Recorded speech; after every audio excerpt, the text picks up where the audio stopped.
How do you calculate your GI-Bill housing allowance?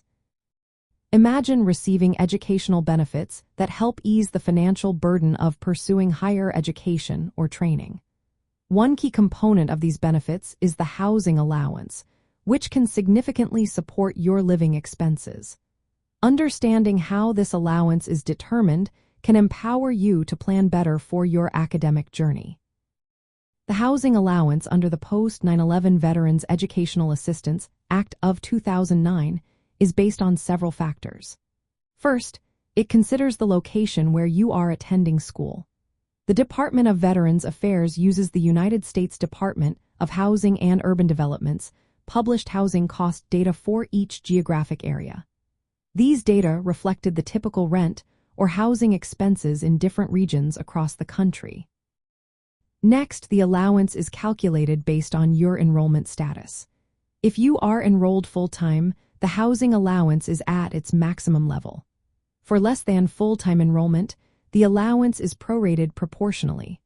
For example, if you are enrolled at 50% of full-time, your housing allowance will be 50% of the full-time rate. The amount of the housing allowance also depends on your rate of entitlement. The Post-9/11 GI-Bill provides a percentage of the maximum benefit based on your length of service. For instance, if you served at least 90 days but less than 6 years, your entitlement percentage might be 30%. If you served more than 6 years, the percentage increases accordingly. This percentage directly influences the housing allowance amount.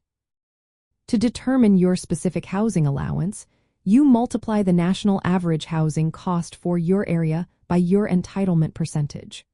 For example, if the local housing cost is $1,500 per month and your entitlement percentage is 60%, your housing allowance would be $900.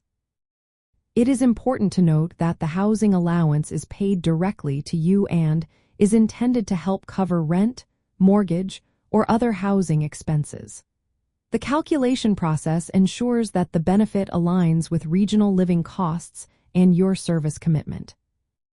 By understanding these components, you can better estimate your monthly housing support and plan your finances accordingly during your educational pursuits.